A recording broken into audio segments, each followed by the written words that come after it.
আওয়ামী লীগ সরকার পতনের পর শিক্ষার্থীদের আন্দোলনের মুখে 14 আগস্ট পদত্যাগ করেন ময়মনসিংহের ত্রিশালের জাতীয় কবি কাজী নজরুল ইসলাম বিশ্ববিদ্যালয়ের তৎকালীন উপাচার্য ডক্টর সৌমিত্র শেখর। পরে প্রশাসনের জিম্মায় চলে যায় তার বাসভবন। সেখানে গুরুত্বপূর্ণ নথি থাকার প্রমাণ মেলায় 17 অক্টোবর সিলগালা করা হয় সরকারি বাসভবনের দোতলার একটি কক্ষ।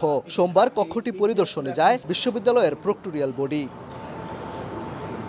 সাবেক উপাচার্যের শয়নকক্ষের আলমারি থেকে উদ্ধার হয় গুচ্ছ পদ্ধতিতে বিশ্ববিদ্যালয়ে ভর্তি পরীক্ষায় অব্যবহৃত ওএমআর শিট, বিভিন্ন বিভাগের নিয়োগ পরীক্ষার খাতাসহ গুরুত্বপূর্ণ নথি। উদ্ধার হয় বাসের হেলপার নিয়োগ থেকে শুরু করে বিভিন্ন নিয়োগ পরীক্ষার খাতা। রয়েছে নিয়োগের চিঠি, চাকরি প্রত্যাশীদের সিভি ও সংসদ সদস্যদের তদবিরের ফাইল।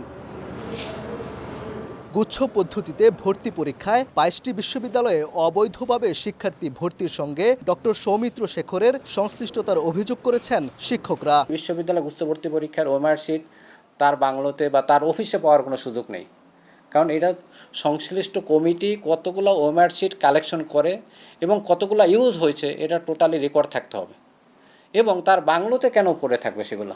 ডক্টর সৌমিত্র শেখরকে সহায়তার অভিযোগ উঠেছে ওএমআর প্যাকেজিং কমিটির আহ্বায়ক মোল্লা আমিনুল ইসলাম, সদস্য সচিব ডক্টর মাসুদ রানার বিরুদ্ধে। তবে অভিযোগ অস্বীকার করেন প্যাকেজিং কমিটির সদস্য সচিব। যেগুলো করলেন আর কি, এটার কোনো ওইখানে পেলাম না যে উনি ওএমআর নিজে ওইখানে প্যাকেট থেকে বের করে নিয়ে উনি ওইগুলো নিয়ে গেলেন। আমি জাস্ট এতটুকুই জানি, এগুলো আসলে যে কোথায় গেছে, বিসিএসের বাসায় কীভাবে আসছে জানি না। একটা বাসায় ওএমআর নেওয়া হয়েছে, সেটার সাথে তো আমাদের কোনো সংশ্লিষ্টতা নেই। সুষ্ঠু ভর্তি প্রক্রিয়া হোক, এটা আমাদেরও চাওয়া, দীর্ঘদিনেরই চাওয়া, সবসময় সেটা হোক। সাবেক ভিসির অনিয়ম অনুসন্ধানে তদন্ত কমিটি গঠন করা হয়েছে বলে জানিয়েছেন নতুন উপাচার্য। ইতিমধ্যে সংগঠিত বিভিন্ন বিষয় নিয়ে আমরা একটা হাই পাওয়ার কমিটি করে দিয়েছি, ফ্যাক্টস ফাইন্ডিং কমিটি। ওই কমিটি কাজ করবে, এই বিষয়গুলো তাদের আয়ত্তাধীনে থাকবে। বিশ্ববিদ্যালয়ের ষষ্ঠ উপাচার্য হিসেবে 2021 সালের 19 ডিসেম্বর যোগদান করেন সৌমিত্র শেখর। ভর্তি পরীক্ষা, নিয়োগ সহ বিভিন্ন অনিয়ম দুর্নীতির বিষয়ে অনুসন্ধান করছে দুর্নীতি দমন কমিশন।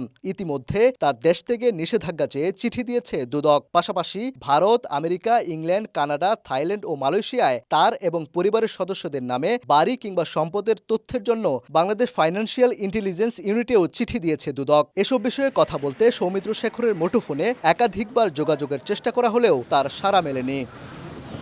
ওবায়দুল হক, সময় সংবাদ, ময়মনসিংহ।